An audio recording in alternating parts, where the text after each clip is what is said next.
Greetings, everyone, and welcome to another edition of Cat's Corner, the podcast. I'm really excited. My name is Kat Okaday. I am the host, and today we are going to be talking with the lovely Ayra Kip. We've known each other for a very long time. We have stories and lots of things to get into. I'm going to pull her in, and then we will get started. Hello! Hi, happy Sunday, everyone. Well, it's Sunday morning for me, and it's Sunday almost evening for you because you are coming in from Amsterdam. Thank you so much for hanging out with me today. I appreciate you.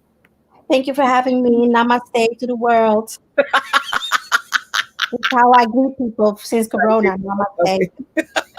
I can dig it. Okay, so let's get into it. So Ayra is a writer, a cultural curator. She's a happen maker is one of my favorite words that she coined for me a while back. She's a fundraiser. She and her sister Ida have done amazing things with projects like Arts Rule Aruba, and now they have Kip Republic. So we are going to talk about all things arts and culture. And I definitely want to talk a little bit about sort of Black Lives Matter Amsterdam, like what that feels like. But before we get into all of that, how are you feeling today? I feel good. I feel rested somehow, somewhat rested. I took a power nap before this call, and I'm at my mother's home, and all my siblings are here, so I feel centered and loved and happy. It's always good to be around the family, especially when you have time off. So, yeah. Okay.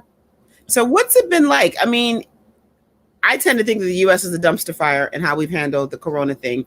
And when I look at other countries, I feel like so many other countries and governments are doing so much better than us. Let's start there. How do you feel like with where you are in Amsterdam? How do you feel about how the response to the pandemic has been? Yeah. So just to bring some context to my personal experience, I was actually not in the country when Corona hit here in March. I was back home in the Caribbean.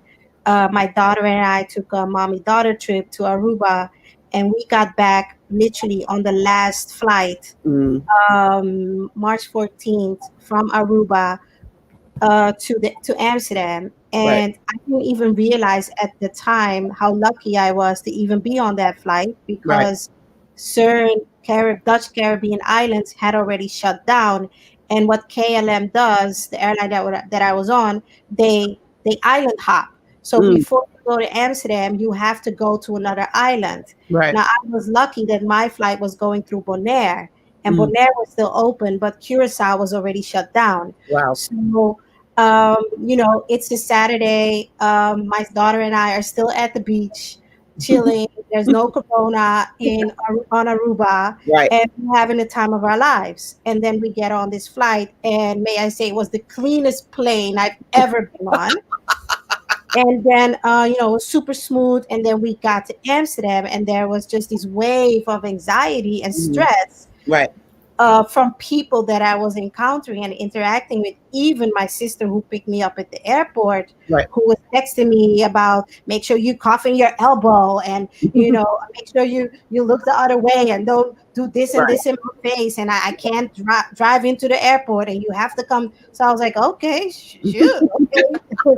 So then Effie and I, my daughter and I, we're jet lagged. Right. So March 20th, maybe 6 days later, it's March 21st, 22nd, still not understanding that now, like third week of March, the pandemic in the Netherlands is reaching a peak, right? So by the time you can say that I wake up from my bubble, I'm in the peak of the pandemic, and where I felt the most stress is, of course, with the elders, including my mom and my dad, because my dad is on dialysis. He lives in Spain, which Spain was, before even the US was bad, we considered Spain to be the worst place. And my mom, she was so scared, So then I started paying attention to the news more.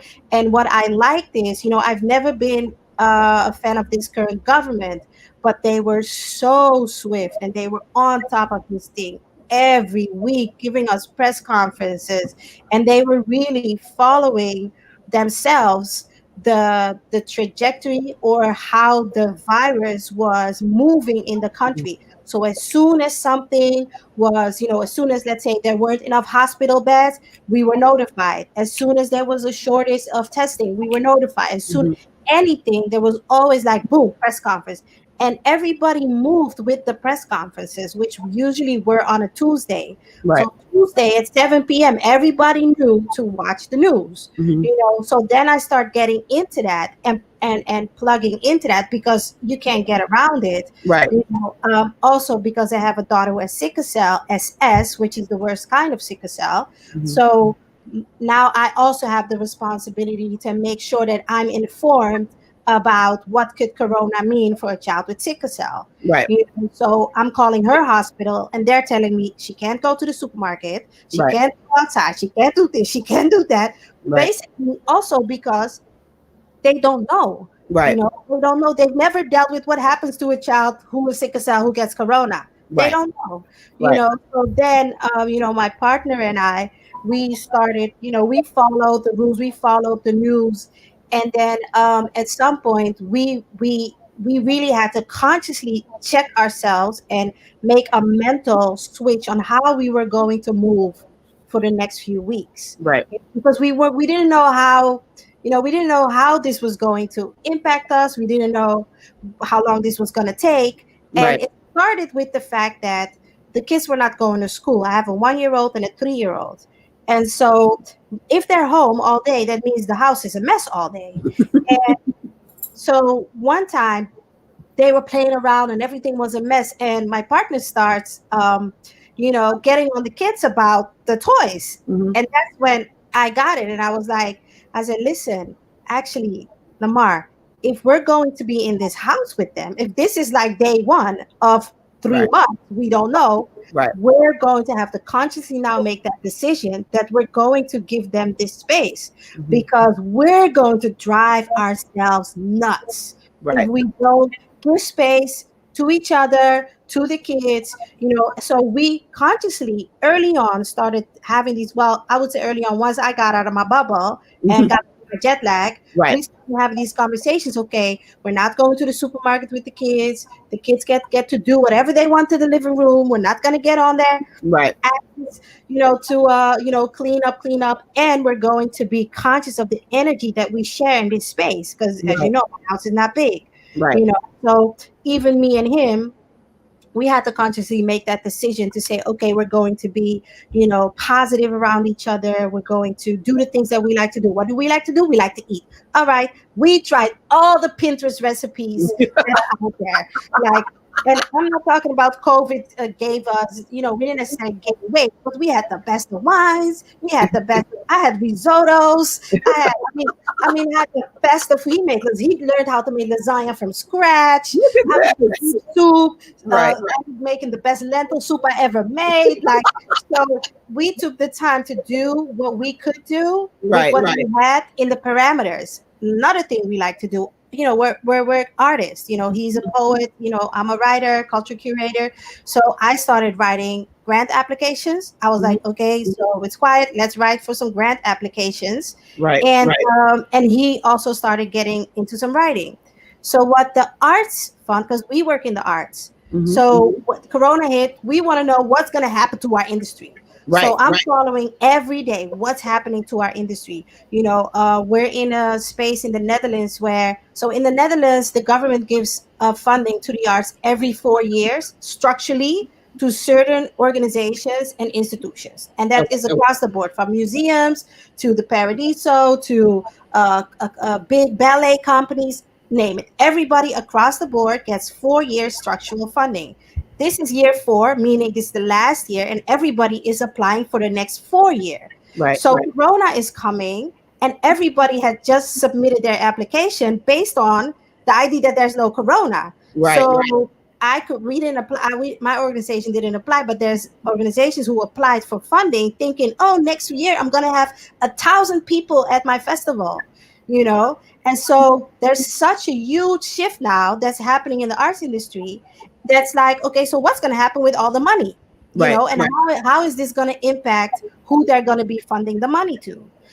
So I was very much on top of that. I was very much trying to figure out how can our organization benefit from that, or have a stake in that, have a say in that. um, so that was the main thing that for me, that was my focus. Mm-hmm. And then of course financially, we're independent employed. We work for ourselves, Right, right. and we realized we didn't know that the Netherlands has so much money. But the Netherlands has been really good in supporting freelancers. In what way? So basically, stimulus packages for like uh, first 3 months, and then another 3 months. Every individual freelancer who has a registered business Mm-hmm. got Mm-hmm. the stimulus package, which was a salary, which was a gift. Oh Also, so wow. it's not no taxes that you're going to be paying back in 4 to 5 years. It was literally a gift that they give freelancers. Then there's loads of different stimulus packages, but the ones that we were eligible for, was a salary for a few months, and then our individual businesses were eligible for a grant. So I think our government has done pretty well. Mm-hmm. But I'm speaking for myself, my Right, right, industry. I'm not speaking about food and beverage. I'm right, not speaking about the hotel industry. There's so many other industries, retail, that have just been they've just crashed. They crashed. mm-hmm. Restaurants crashed. So somehow we're lucky that we already know how to do so much with so little in the Right, arts right, and culture. right, And right. we keep creating. Corona Mm-hmm. comes, it doesn't stop us to write. We don't stop writing. We don't stop coming up with ideas. If anything, it inspires us to do more. Okay, you okay. know so I'm content with the response. I'm content that now, we reached our peak in March. We had another peak in May, and we eased down. Our lockdown has been eased down since, I think, the end of June. Mm-hmm. um, and I think that some of the anxiety has left the country, but I do feel like our government was very responsive. I'm sure they weren't perfect. I'm sure there's things that they could have done better. Right, right, Once they ease the lockdown, everybody, anytime, anywhere can get tested. right, And right, so, if I want to get a test, I can get a test tomorrow. Like, getting tested is super easy. right, We have free healthcare, in the sense that healthcare is by law a requirement here. So there's no question of who does or who doesn't have healthcare. We all have healthcare. You gonna Is make there everybody come live in Amsterdam. Sorry? You're gonna make everybody come one to go live in Amsterdam. You're welcome. You're welcome to come.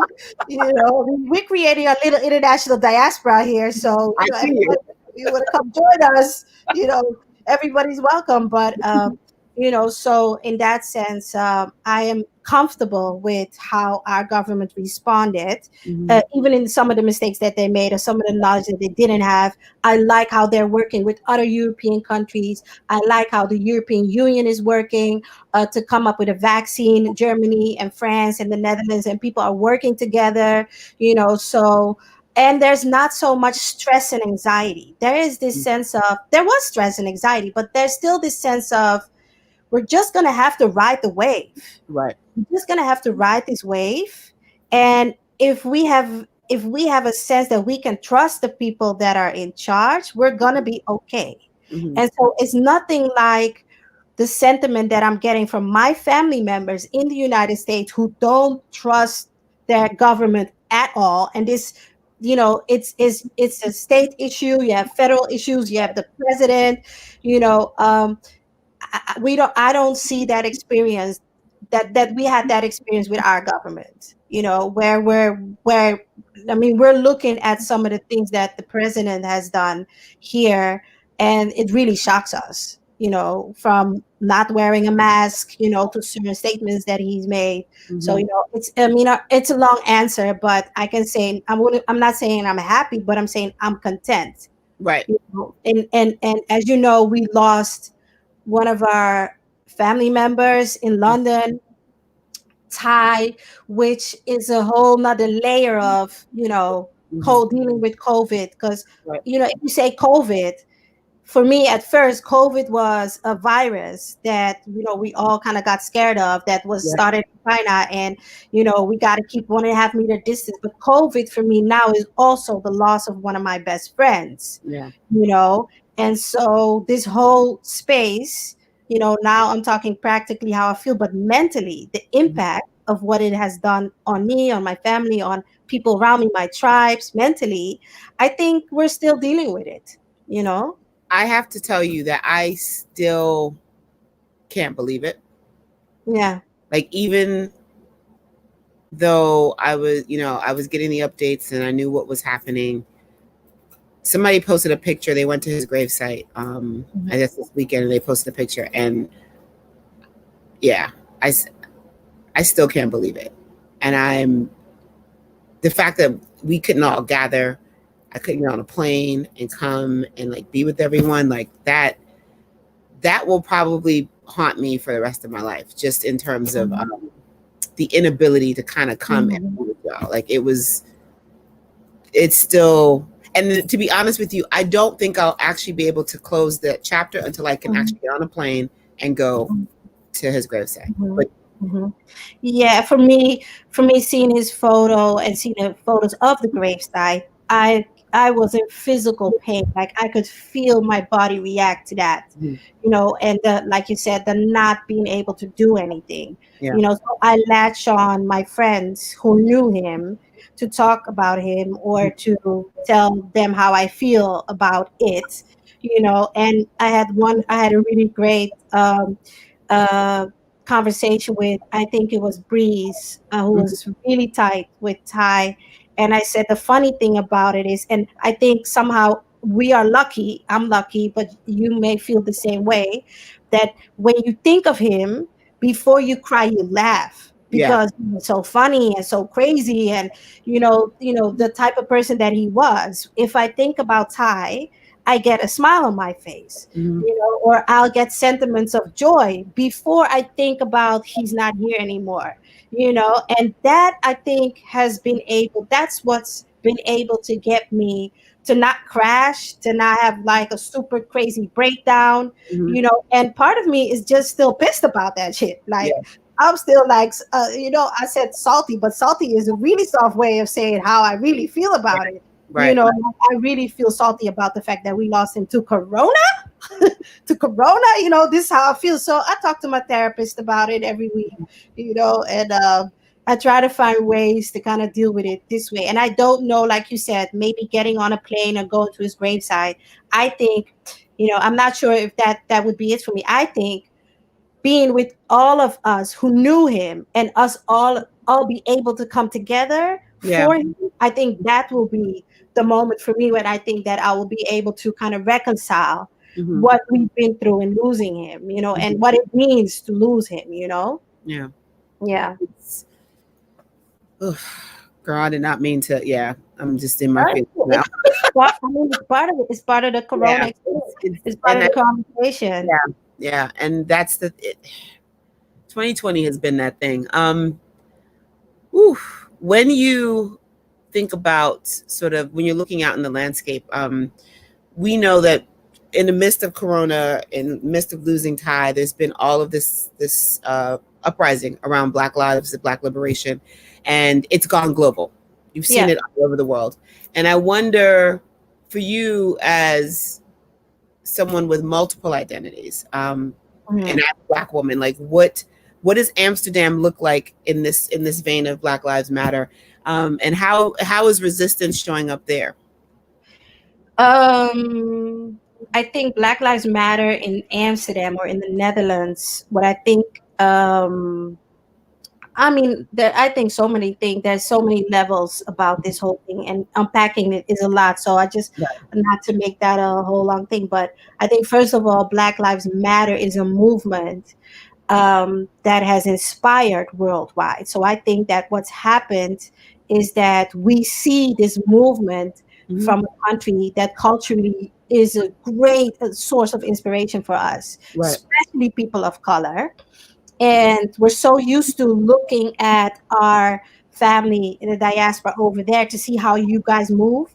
And so the fact that that movement set up by queer people, queer women, Mm-hmm. has become so strong. It's been huge inspiration, and it's been a great way for us to translate that here. But Mm-hmm. Black Lives Matter here doesn't necessarily mean police brutality. It doesn't necessarily mean violence and terrorism on Black bodies. Not Mm-hmm. to say that we haven't had a few cases since the 80s, Right. but on a bigger scope, what Black Lives Matter has done for us is really tap into the institutional racism that we're living in this country.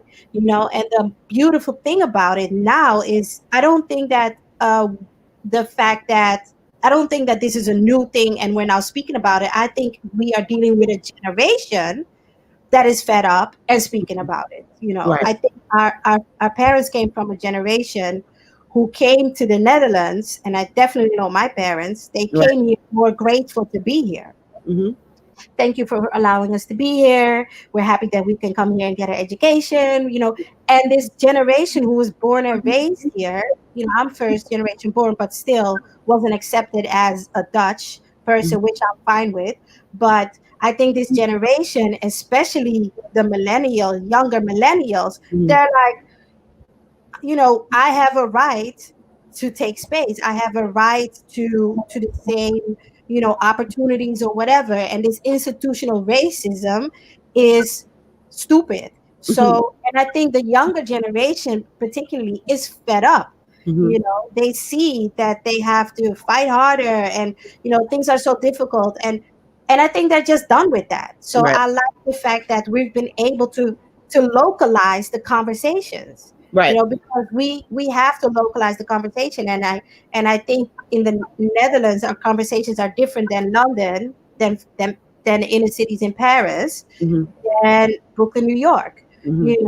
So I think for me it's very much an inspiration, and I'm very happy. The only thing that I'm missing on my new car is that sticker, Black Lives Matter. you know I'm so grateful, just as a almost 40-year-old woman who didn't grow up with what's happening now, being able to have a voice and really speak on these issues, and demand certain things, from your job or your school, or we were just riding the wave when we were growing up. We were just dealing with that.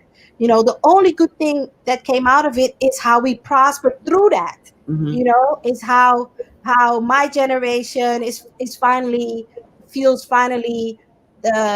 or finally feels like they also are entitled to buy property in this country. Wow. To own property in this country, to own Mhm. land in this country, which our parents didn't think like that. Right. You know, it's my generation and after that are becoming engineers in Mhm. this country. And so I'm very happy that we are able to be inspired by what's happening in America. I'm happy that we're having a global conversation, Mhm. because I think it's also important for us to, we're localizing it, but also let's have a global conversation, right? Right. Is what is globally happening with Black bodies? Right. What's globally happening with women of color? What's Mhm. globally happening to our youth? Right. Because there is a George Floyd in South Africa. Right. There is a George Floyd in Brazil, in Bahia. There Mhm. is a George Floyd in Venezuela. I know, Mhm. and so I think that I don't want to get lost in the American narrative when it comes to Mm. this. For me, it's Okay. important that we really be conscious of Black Lives Matter on a greater level, on a bigger scope, and on a global conversation. Right. You know, but that's just me. That's just how I see it, and that's how I would like for people to see it. I would like for people to be more open to that view, and also, can we talk about the women that are getting murdered and Right. assaulted and terrorized? I mean, yes, George Floyd and um, Aubrey, what's his name is that? I I forget think it. I had Aubrey. There's so many men, yes, but there's also a Right. lot of women, and young women too, and Mhm. that really hurts. That really hurts. So, and I know gender is a conversation Right. that's out there, but it really needs to be had, and it needs to be had also within the diaspora by our brothers too. Mhm. So yeah, that's how I feel about Black Lives Matter in Amsterdam. And in some way, someone asked me, I was on a panel, someone asked me, what is someone asked the group something in the line of, what's your struggle when it comes to participating in the movement? And I said, and it was more the idea of, can I go to a protest? Do I have time to, go out somewhere and, be physically active? And I said, your Black Lives Matter is in your micro movements, is Right. in your micro things that you do. Like I Right. sent my daughter to daycare in a traditional Surinamese koto, which is a dress, on Mhm. July 1st, the day that we celebrate the abolishment of slavery. We call it Kitty Koti. I sent Mhm. her to school in a koto. That Nice. is my Black Lives Matter, you Mhm. know. And Art Rules, that was my Black Lives Matter, Right. working with Right. Caribbean, inspiring Caribbean youth. That's your Black Lives Matter. In Amsterdam, we have Jennifer Tosh, amazing sister who does canal tours on the waters in the city of Amsterdam to show people the Black perspective of the canals in Amsterdam, right? To show you the real history. You Mhm. start seeing Mhm. Black faces on building.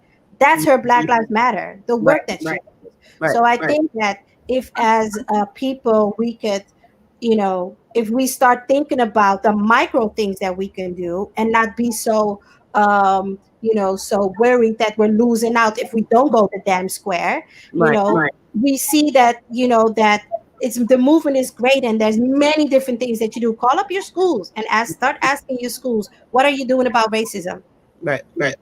Simple things, and it's not simple, but it's simple. Yeah, I think it's about understanding that there are several front lines. I think people look at the march or the protest and think that because that's the largest, sort of act, and it's everyone sees that it's visual, that sometimes I think it creates some sort of insecurity in us that we're not doing enough. But I think exactly, if you're calling up your school, if you are asking about the curriculum, like what are you teaching my kids? You know, Yeah. I love that you send Effie to school with the koto. Is that how you say it? Yes. You know, I love And that. basically, you have the stuff. You have the stuff in your. I know you have this type of clothing in your closet, but you don't go to school like that every day. But it's a Right. beautiful Surinamese African print dress. Mhm. It's called a kotomisi. What Okay. the missis, our elders, used to wear Mhm. um, back in the day. So yeah, we wear that. The women wear this Mhm. on July 1st. And even just the fact that Effie's what, 3 now, Yes. and she understand, like she's already getting that history. That is Yeah. something that I think is really powerful. I remember the last time I was there, I think 12 Years a Slave had come out, and me, you, and Jason were in your kitchen talking, Have a and you were conversation. going on and on about how the enslavement space is often occupied from a really largely from an African American perspective. And you were telling me about the book, The Sugar and the Blood, and how that Mm-hmm. was something that all Surinamese children were exposed to at a young Yeah. age. And I How was like, wow. expensive? How expensive was the sugar? How expensive was the sugar? Okay. Yeah. And I was like, wait a minute, what? And you were like, every family has this book on their shelf and everyone Yeah. has to read it. And I was like, that is powerful, because I think the fact that Effie is getting this education now means that, she comes into this space understanding her heritage, and it's a little stronger way to be in the world. Yeah, absolutely, absolutely. And I asked her because so July 1st, we call Kitty Kotti, which means unchaining the shackles, right? Mhm. Or shackles unchained. That's what Kitty Kotti means in Surinamese, Ranantongo. And I asked, she just loves, kids. They love funny words. Right. So she's like Kitty Kotti, and then she's like, "Mom, what is Kitty Kotti?" I said, Today we celebrate, where we celebrate freedom." Hmm. So Cotti comes and she asked me. I asked her. I was putting her dress on, and I asked her, talking her through it. I said, "Effie, you know what today is?" Yes, it's Kitty Kotti. What do we celebrate? She says, "Mommy, today we celebrate that everybody is happy." And I was like, "It's the start. It's the I'll take start. it. I'll It's take a it. start." So Next year we're gonna expand the conversation. I Let's love it. start with happy. Let's start with happy. He is You good. know. We'll take it. But then she gave her dad picked her up from daycare, and the teachers actually, and this is what I liked about doing that, right? Mhm. The teachers at the daycare, they were made aware that Right. they have a child in their school that has a day in the year that's of importance, and Mhm. now they are asking themselves, do we have to do something with that? Right. And that's what I think the micro Black Lives Matter, movement is about. I made it so visible for them that Mhm. this girl comes to school in a kitty kotti with a bag of sweatpants in case she got tired of the dress, but to the teachers, two teachers going up to my partner and saying, one saying, "Oh, it's such a great statement," but it wasn't really a statement. Right. But okay, and another one actually expressing, maybe we need to do something with this. Mhm. So the consciousness, that's another thing. The level of consciousness that this movement has brought to everybody who's not black in Holland Right. is pretty interesting. It's pretty interesting. What do you think this means for Zwarte Piet?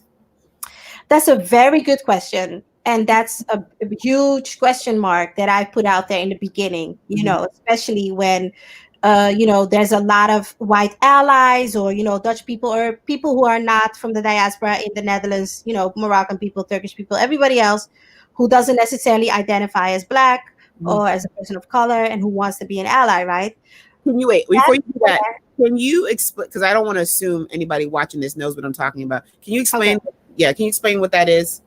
Yes. So in the Netherlands, we don't necessarily consider ourselves racially divided. We consider ourselves culturally divided. Mhm. So that means you have Dutch white people and you have Dutch all these other countries. And so in this section of all these other countries, it's the people from the Dutch Caribbean, Aruba, Saint Martin, Curacao, Seba, Statia, and Bonaire. Mhm. And then there is Moroccan people. We have a great Arabic Moroccan community, a great Turkish community. We have a somewhat big Indian community. We have a strong Ghanaian community. Um, Let me see. We have a significant community of people from. A lot of people live in Rotterdam. What's it? Cape Verdean people, Okay. and so we are all the Dutch, but not white Dutch, Right. right? So we're culturally, since the 70s, we've been culturally divided, right? Mhm. And so there were two words, allochtoon, which is means if you're not in the group of the white people, and autochtoon if you were in a group of the white people, right? Okay. So you have these two sections. And so within this a movement like the Black Lives Matter movement, and those words are not used anymore because they are now deemed offensive words. Right. Uh, but in a movement like this, right, Black Lives Matter, but you see mostly people from African descent show up to that. Mhm. But because we have been culturally divided, you see in general spaces, or in general, you see also spaces where you have everybody who's not white become part of this movement. Right. Why? Because they have been just as affected by the institutional racism and discrimination. The discrimination was not necessarily just color. It Right. was also if you were a Moroccan family Mhm. coming from Casablanca in the 70s, you weren't necessarily getting the same opportunities. So it wasn't black or white. And so in this movement, you see a lot of allies, you know, or you see in the group of the people who are part of the movement that the group itself is quite diverse. Mhm. So yeah. And then when we talk about Zwarte Piet, can you explain that? So Zwarte Piet is just blackface, right? Zwarte Piet is um Zwarte Piet gets a sigh. I know. Zwarte Piet. Zwarte Piet is a racist character that the white people came up with. I think Zwarte Piet is more about colonialism than it is about slavery. Big difference. Colonialism in the Netherlands. The Dutch were very productive, let me say, very productive when it comes to colonialism. And Mhm. so they created, blackface as a character. And so Zwarte Piet comes out of that. The Zwarte Piet is this character who's like a slave. They use that word in Dutch, slaaf, of this white man, Sinterklaas. Not Santa Claus, but Sinterklaas, a whole nother white saint. And the tradition is that they come every year in December to give gifts to children. Right. But it's a very, it's just blackface, and they created a whole tradition around this blackface, right? And it's been very offensive, very disrespectful, and very racist and very discriminative. And a lot of people since the 80s have voiced that, but it's not until the last, I would say, 6 years that there's a whole generation of people who have really been protesting against this tradition, Right. and that has become successful over and over the years. They've been successful in the abolishment of Black Pete, meaning certain schools don't celebrate Sinterklaas with a blackface Black Pete anymore. Mm-hmm. It's just they say they just put like I'm laughing because it's just like funny to me Like blush or what something. what people come up with, to rid their racism. They just give like a brush of black, on the faces, or they paint them green or yellow, whatever. So, but again, successful in removing the caricature in, education, in certain public spaces, Right. certain, even at Schiphol Airport, from a very early on stage. There was no blackface, black character, Zwarte Piet in the freaking international global airport, Right. So, um, my question was, when I saw this beautiful picture of everybody at the damn square, all these allies, all of a sudden we had all these allies. Everybody is all Black Lives Matter. I was like, okay, I'm gonna see y'all for December 5th, right? December 5th. Right. You're gonna be back in the square. Are we gonna be back in the square? Because the Dutch people who grew up with this tradition are still very afraid to let go of. No, let me not say that they're very afraid of letting go.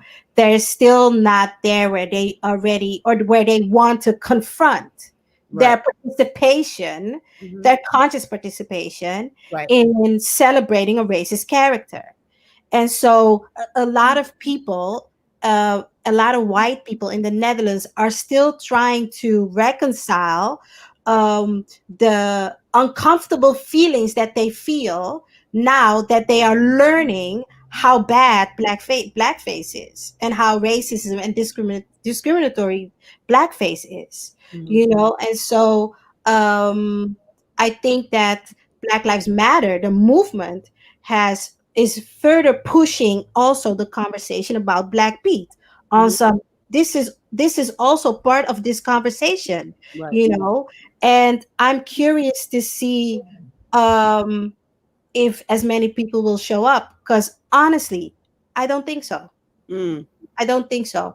I'm and I'm not even going to say, oh, I'm hopeful. No, I don't think so. Because I think that Black Lives Matter to a lot of people, even to the allies, is just a consciousness about something that's happening. Right. If there's actual action, I don't know, because the action would be to be on Dam Square on December 5th. Right. So and then also I think a lot of people still think that this is a phase. Like, this is, I was in a conversation. I'm on a board of an organization, and one of the former board members literally said, oh yeah, but that's gonna be, Black Lives Matter is hot right now, but that's gonna be over by then. And it was a black woman and me at the table, and the other woman said, well, I hope not. And so I think in a lot Right. of people's minds, they think that maybe this is a song on the radio that It's at a some temporary point. thing. Right. Yeah, Yeah. exactly. Yeah. And that means that the fight that you guys have to kind of force folks to stay on track means, particularly in the art space, it means you have work to do. We have Unfortunately. a lot of work to do. Yeah. We continue to do the work. The one of the strategies that we have is calling out the institutions, calling out museums, calling out public spaces, calling out boards, calling out organizations who say that they're diverse and inclusive and they're not. Right. You know, and this is, let me just separate myself also from that, because this is what in the bigger picture what we're doing as a sector. Mm-hmm. Personally, I feel, and this is why I do what I do, and I've set up my company. I really come from the cloth of my ancestors already built that table. Right. You just got to sit at it. Right. So I'm not worried about diversifying a white institution. Right. Personally, right? Okay. Personally, I like to invest my time and my intellectual property, my experiences, and my love to what everything that I can control and everything that I can do, and bringing my people together and other people as well, you Mm-hmm. know. But as an industry and as a sector, this is what's really happening. What's happening is that, there's a calling out culture, there's demand for diversity, there's demand for a seat at the table, and I think it's cool. And I think maybe, um, some places will succeed in doing that. But I had a conversation with somebody yesterday who is in food and beverage, and he said it's great if you put someone in your board, or at the top even, of color, but if everybody else in the organization is not Right. invested in being inclusive and diverse, it's not going to change anything, It's true. you know. So I on one hand, I want to see the industry do well, but on the other hand, I also just like to focus on what we can do, Right. and what the power that we have, and so that's where a lot of time and investment goes on our end. And when I say our, me and my sister, in the organization that we have. Well, let's talk about it. Kip Republic. Yeah, Kip Republic. It's so fun. It's so fun. So, as you know, we ran a foundation in the Caribbean for 12 years. We Mm-hmm. did art rules, Aruba, art rules, Curacao. And so basically, what we did doing that was bring international people, artists of the diaspora, specifically consciously chosen, Mm-hmm. together to come to the Caribbean, Aruba and Curacao, and teach Caribbean youth different art disciplines. Like, it was kind of like a pop-up school every Right. summer. Right. Super successful. We had maybe around 1,200 students over 12 years.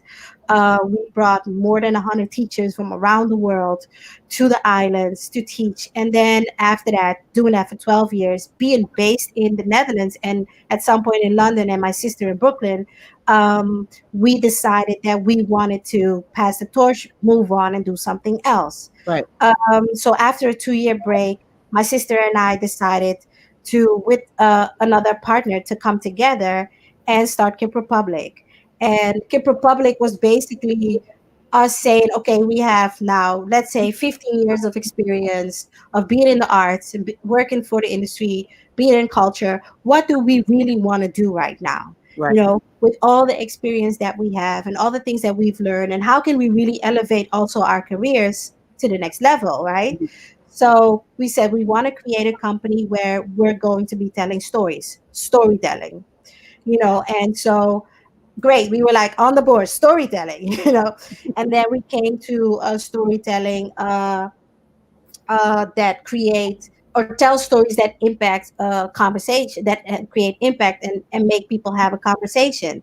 Then we came up with, okay, so how do we tell these stories? My sister is a director in theater. She's a writer. I'm a writer. I'm a curator. We said multidisciplinary. There's a story. This could be a documentary. This could be a play. This could Right. be a symposium. This could be a book. We have so many creative and storytellers around us. Let's create that table or let's take this table that our ancestors built. Let's go Right. sit at the table and let's bring all these storytellers to this table. Right. So to bring this to practical and business terms, we are a cultural collective, Mm-hmm. a global cultural collective based in Amsterdam, where we produce and curate multidisciplinary projects. And so we say for every project, the story is the center. What Mm-hmm. is the story that we want to tell? And when we talked about our mission statement, what does every story need to include? We said just, safe, free. Mm-hmm. Just, safe, free society for all. Mm-hmm. It has to be covered. So we're talking about safe queer spaces for, uh, or safe spaces for queer youth. We talk about gender identity. We talk about Black Lives Matter. We talk about cultural heritage. We Right. talk about mental health. Mm-hmm. All the things that we think that are important stories to tell, stories that, and we say not new stories. We say stories that have been out there that haven't been told. Right. That need to get a platform to be told. So one of the storytellers that we're working with, that I just want to use as an example, Faisa Groten. She's a choreographer from Curacao. She is as Curaçaoan as it comes. Meaning, she's black, Jewish, Dutch. She's the mix of everything that's passed through Curacao, Mhm. right? She studied modern dance in Cuba. She's worked in Mexico and in a lot of other places in Colombia, in the Latin American region. She's had a really great career, right? So she's based in Amsterdam now, and she came to us and she said, I want to create this show, it's or this play, this dance show, and I want to call it Corpus Criolla, Mm. Corpus Body Criolla Black, right? Mhm. And I want to study how our dance styles in Curacao has our African heritage dance style tambu Mhm. in Curacao has become a taboo, and it's kind of a Mm. dance style that we look down upon. Mm. And colonial white waltz, which is originally German, Mhm. which is now very Curacao. We have a Curacao waltz Mhm. that we dance, is a dance of status. And Mm. I want to do some research on how did we come to that as Curacao people? How did we come to, you know, make our own African heritage something that we look down upon, and we have this dance style, the waltz, that we look at as a dance of status. And we Right. said we love the story, so we applied for a grant for FISA to do the research. We got the grant. She's doing the research now, and as Skip Republic, we're giving her the space to produce it. We're helping her produce it, and we're already looking at touring this in the Caribbean region and South America. And so this is an example. We just love the story, and we said, let's go. I love it. Then there's also stories that we ourselves come up with, and Mhm. one of the things that we're going to be focusing on for the end of the year in 2021 is mental health. Mhm. We created this project. It's called Skyscrapers, and Skyscrapers is basically an idea that my sister came up with, a play that she wanted to do about mental health, Mhm. and we thought it needs to be bigger. Skyscrapers is a movement, so Skyscrapers is now a series of 5 programs, where we do a symposium, we want to do a talk, we want to do a marathon where we want to raise money for organizations who work with people who deal with mental health, and it's going to lead up to this play, Skyscrapers. Mhm. So that's going to be the story that we're going to be focusing on. So I think that, yeah, multidisciplinary curating projects, different disciplines, storytelling for a free, safe, Right. and just society for all. I love it. I'm so proud of you two. You all, you two, you and Ida have been really great sources of like inspiration. The way like Ida's playwriting is amazing. She's an amazing playwright. So you Thank gotta check you. out. Like She Baltimore still sits with me. You know, all Yeah, the years yeah. later, that particular production still sits with me.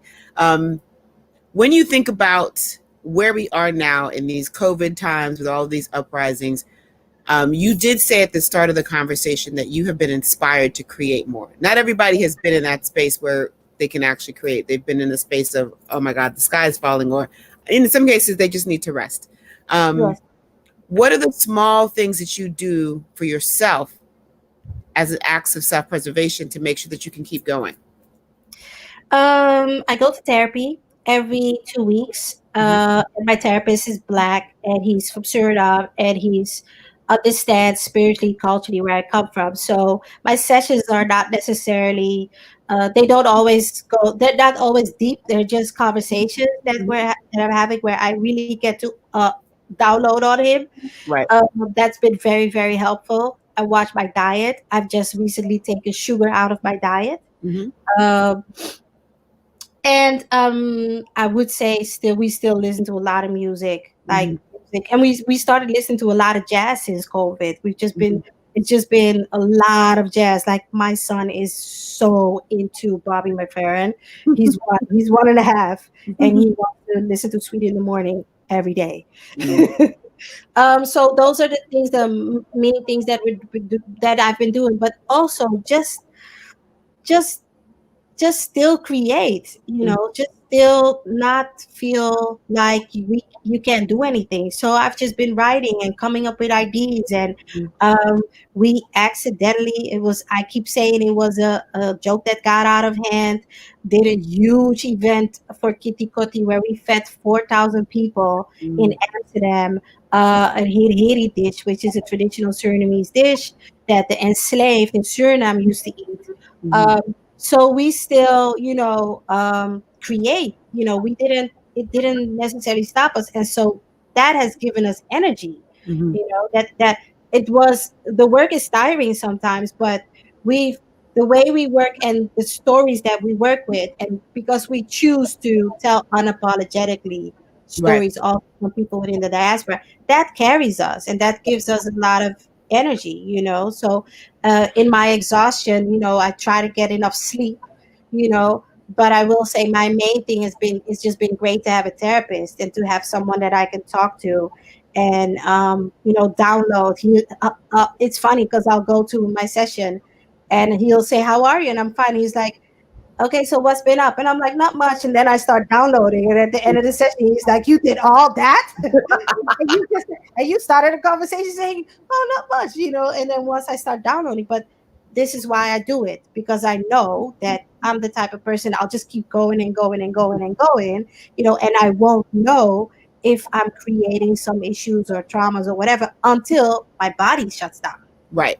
until I get sick, migraines, or I can't sleep, or I'm hurting, or my stomach, or this or that. Right. This is how I work physically. My body will shut down, Right. So just to offload all this stuff that happens in my brain on someone it's been a lifesaver for me. Mm-hmm. When you think about sort of forward post, this, when things are a little less stressful, when we can move around again, um, how do you see the art space and the culture space sort of driving the next phase, like whatever the after is going to look like? I think for the Netherlands, I think that there is, maybe there will be less fear amongst people when it comes to the limitations that COVID has brought upon us. Mm-hmm. Less fear that, oh my God, I'm not going to have 200 people in the room. Mm, That stuff online, right. like it's not that serious.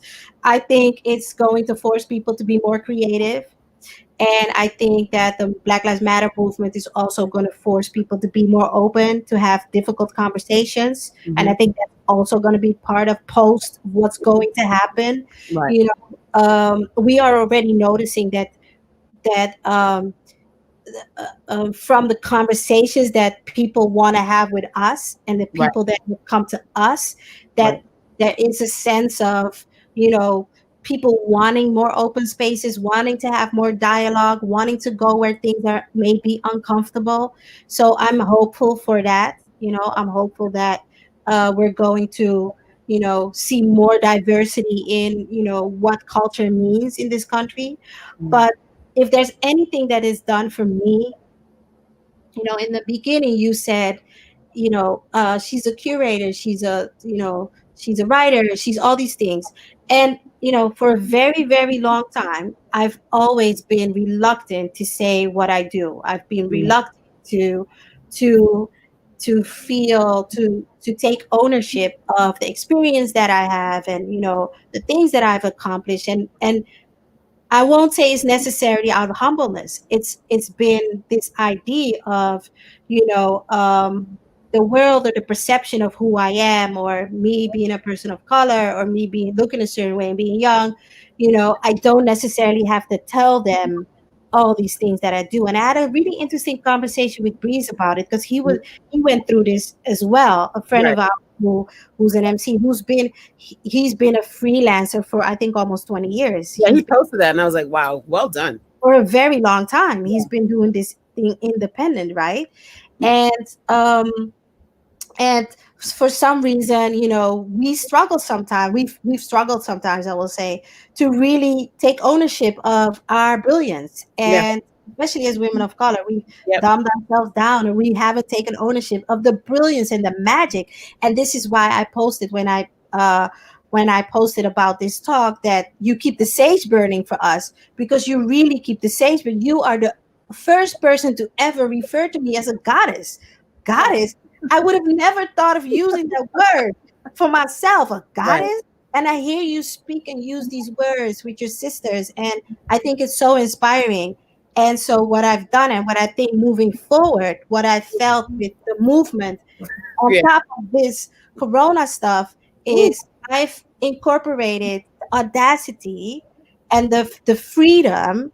Yeah, I'm a culture curator. Yeah, I do this. Yeah, I do that. Matter of fact, yesterday someone told me, and you're not even going to explain that anymore. You're not even going to tell them about the 12 years. You're just going to tell them about the last two, and you're going to expect that they did the research. Woo, girl, I'm over here like I mean, I'm emotional with this. This is amazing. And Yes. so when even in buying that car, Kat, Yeah. when you pulled up on your little mini that day, you picked me up from the bus, I was like, she's so fly, and she gets out there with her flyness, Oh my goodness. and it's been so inspiring, and it just stayed with me. I never told you that, but I sometimes. had no idea. When I saw your post, I was like, what?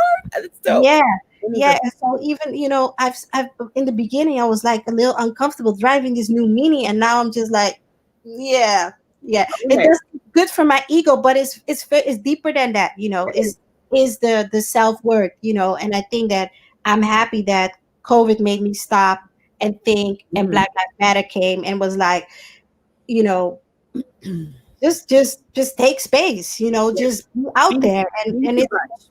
yeah. Be all the much.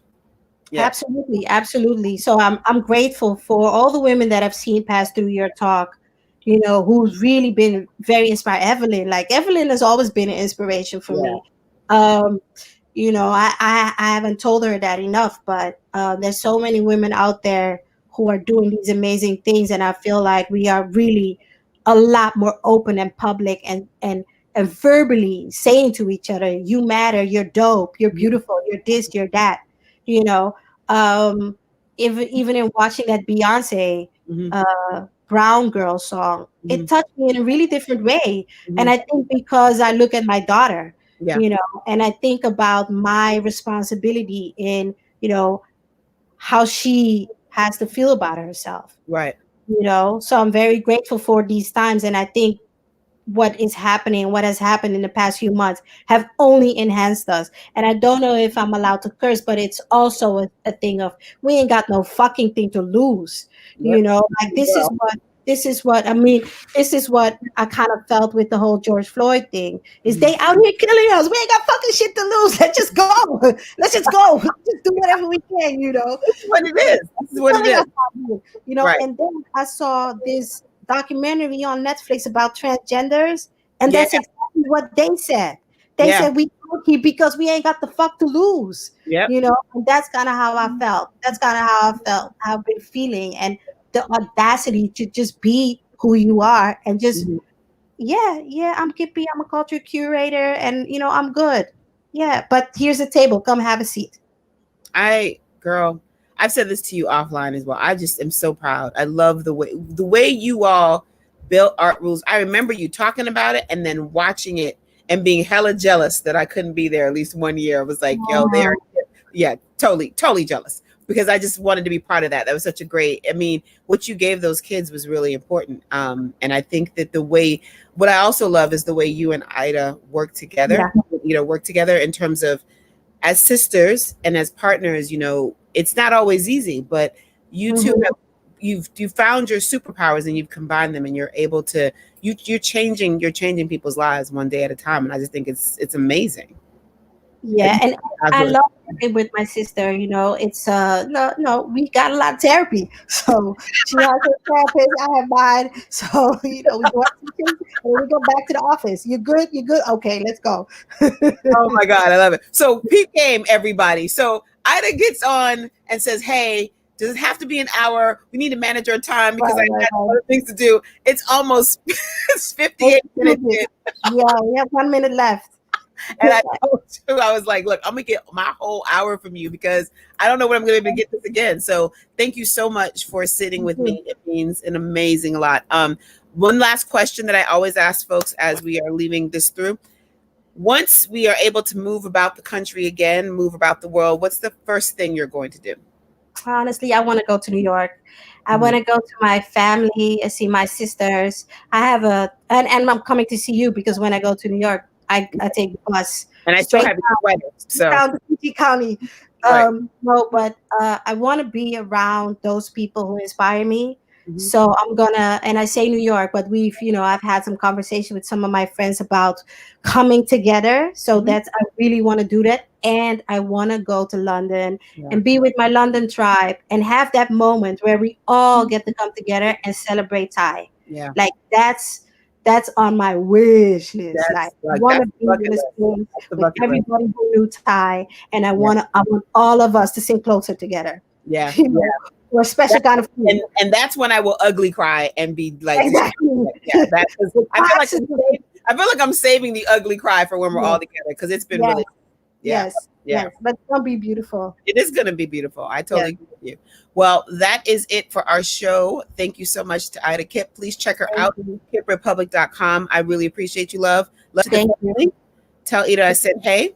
And I will thank you for the opportunity. let her know. I'm so proud of all the things that she's been doing. Like her work is really, everyone needs to experience Ayra Kip. She's so talented. So yeah, that's it for today. Thank you all for watching. Thank you for tuning in. Please subscribe to the YouTube page. We're going to be slowly making that shift over to YouTube all the way around. But if you want to check us out, lilsoso.com. And that is all for the time. We're out. Namaste, love you. Namaste. This culture ain't going to make itself, so we're out. Bye.